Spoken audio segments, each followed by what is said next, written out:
Love this view. Jake Garcia on the inside, Corey Heim outside. Green flag is in the air, and we're racing at Bristol Motor Speedway. Yeah, and right off the bat, Joey, I think that the lane choice was, we saw in the ARCA race, that bottom lane had a tough time getting going on the restarts, and that lets that outside truck be able to push already. Trying to hang on to it. These big moves, here's a big move right off the bat, lap 1.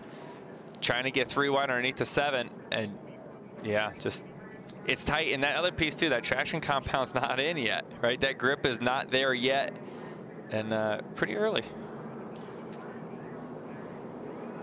Another angle here of the contact between Corey Day and Lane Riggs. And it's just one of those moments where you just, it's probably not necessary this early in the race. And you can see right there at the end, it's like, oh man, do I want to be here? Do I not want to be here? Not really sure. And then you wind up in a bad spot. And I mean, at that point, you're committed, right? Like once you're almost to the door number of the truck that you're inside of, you're kind of like, I'm here. You have to be mindful of everything at this racetrack. Are you telling me to talk faster?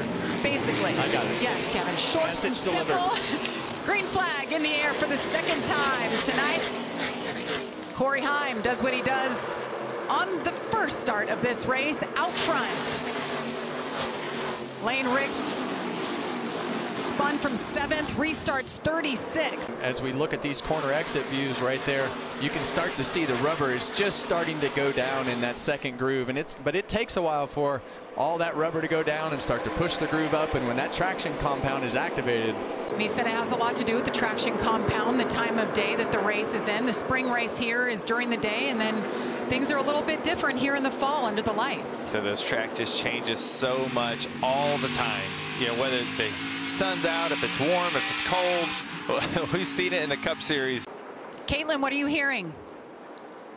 Yeah, just listening to Chandler right now, he says it's something to do with the fuel pickup when I am running the top. So the team, you can see them right now trying to lift the hood, see if they can diagnose what is going on. 2 weeks in a row now, misfortunes for Chandler Smith early in the race, Jamie. I mean, at this point, we don't know if it's something they can fix right now and he can continue and try to salvage something tonight. I mean, either way, right now he's on pit road on a racetrack that takes giving a thumbs up, Joey. 16 seconds to get around.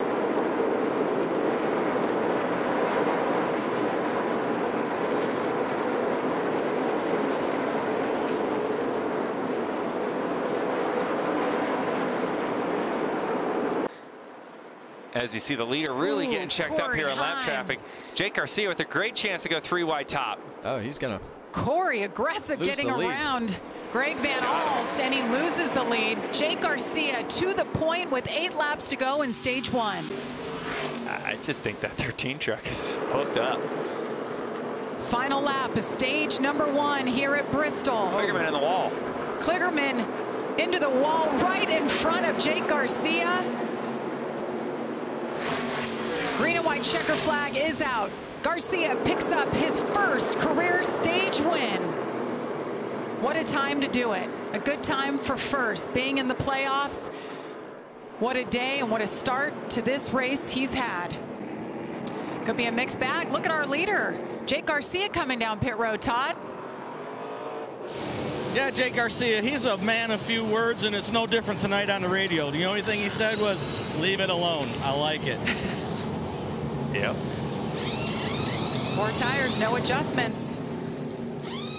Yeah, and this is going to be interesting because there were a lot of trucks that stayed out, and we were talking about it at the end of the run right there. There were a lot of trucks that were in ill handling getting ready to go a lap down.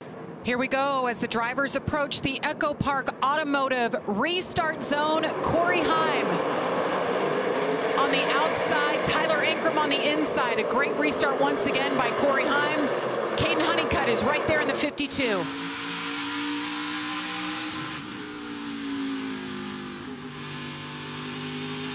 Made an air pressure adjustment. Said the truck just needed a little bit more, wanted those fresh tires. There he is with Lane Riggs looking to the outside of Garcia. That's a gutsy move, Lane. I don't think you want to go 3 wide yet, right? Yeah. Still got to get to the end of it, but he's just going to go wherever. Yeah, and we've seen Jake's truck all night be better. Ooh, he missed the bottom there. Yeah, he missed it straight up the road.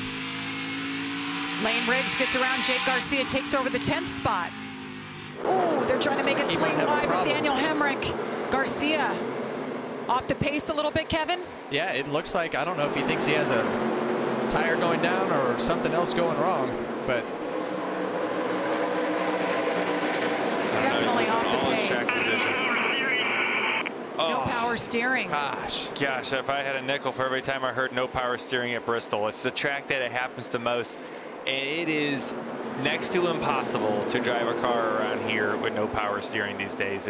those guys are going to grind it out, and when you see things like we're seeing tonight with Chandler Smith and Jake Garcia with the mechanical issues that you had, it always seems like when we get into the playoffs that those things happen to the playoff vehicles, and tonight has been no different.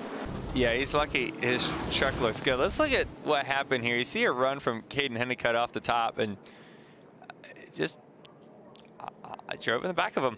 Yeah, and I think that Caden was in a position to where, hey, I've got a ton of momentum. I've got a ton of momentum up on the top side, as you see the 18 spin right there. I've got a ton of momentum on the top side, and it's just, you know, sometimes how you hit him in the back bumper, but he stayed on it. He got him. 40 laps to go in stage number 2. Under caution for the 3rd time for this incident. Tyler Ankrum spins. Here we go once again as the drivers approach the Echo Park Automotive restart zone. Corey Heim once again on the outside.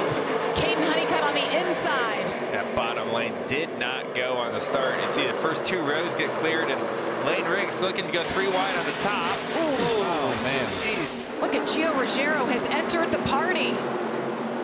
What a huge move by Lane Riggs. Super risky, but moves him up to 3rd. Here he is, up into 3rd with his eyes set on Corey Heim. And he's been one of the trucks that's making that top lane work the best. And on that restart right there, you saw the move that he made.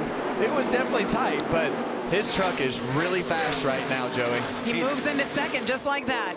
Last race, Lane Riggs had the best truck, led 71 laps. He had that issue, he had a right front flat toward the end of the race.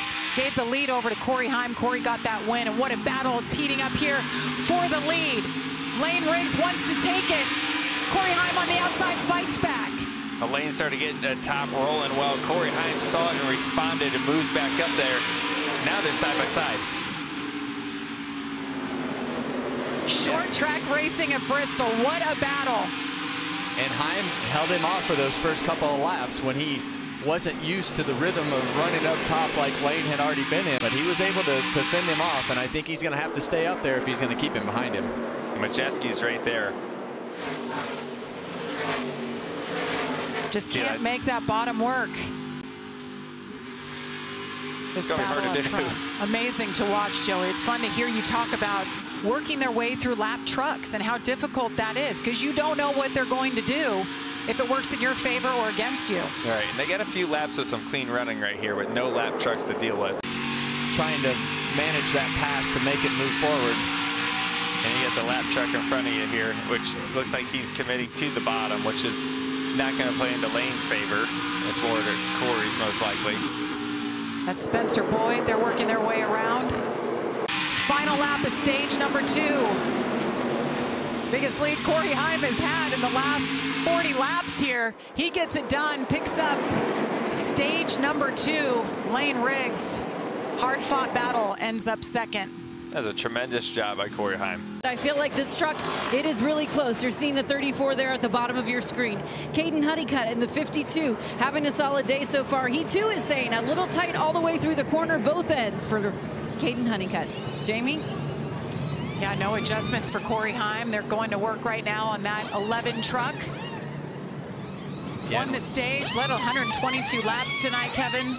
Well, we've talked all day. Now we see all these pit crews on pit road. Who's going to be able to put it all together and make it happen?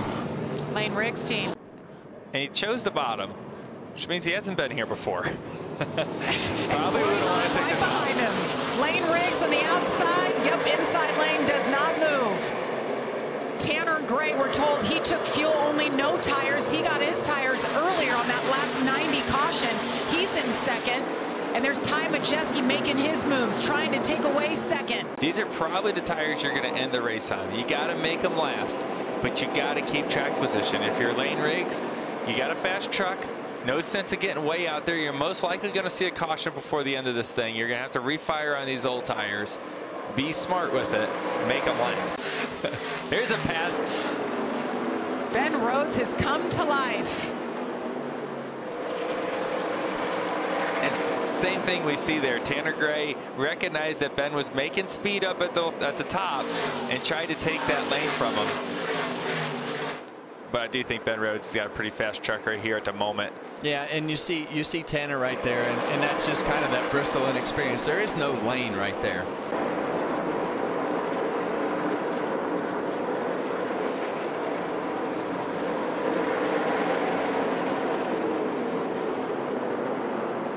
Led a bunch of laps, looks pretty good. I would argue he was better than a 7th place truck.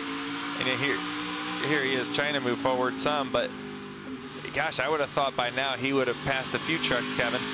Well, it's just like earlier in the situation he's in with Perez right here. It's the same kind of scenario that he was in with Lane Riggs, and we felt like Lane was way faster, but he just couldn't finish that pass like you saw. And here we go, racing for the lead. Battle for the lead. Ben Rhodes trying to get around Lane Riggs.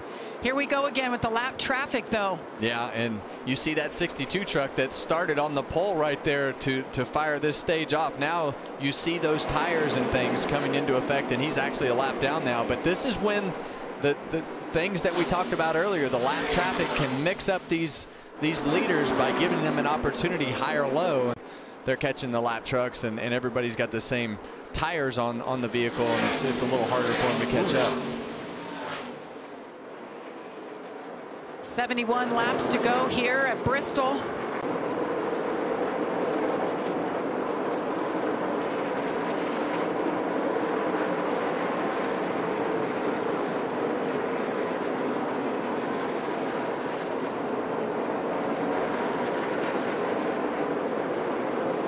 And you sometimes see, trucks that are using too much brake possibly can overheat and blow a bead on the right front tire, or trucks that just get down to the cords and maybe blow a tire. You don't know exactly what's going to happen, but we've seen that happen at Bristol. You get these long runs, everything looks like okay, everything's pretty calm. They're there with a passion and a fire and the love of the sport, so it's fun to be able to see all that stuff come full circle. But to be dad at the racetrack is difficult. I could imagine. You see, these guys are going to battle it out. Corey Heim's able to get past Ty Majeski with a couple to go. Got to the top. Final lap at Bristol Motor Speedway. Lane Riggs looking for the checkered flag for the 3rd time this season off of turn 4.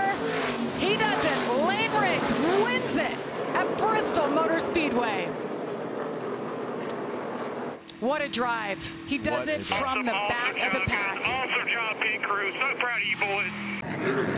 Well, he was Rookie of the Year in the Truck Series last year, found his way to victory lane a couple of times, and now he's doing it again. A 3-time winner and a 2-time winner at Bristol.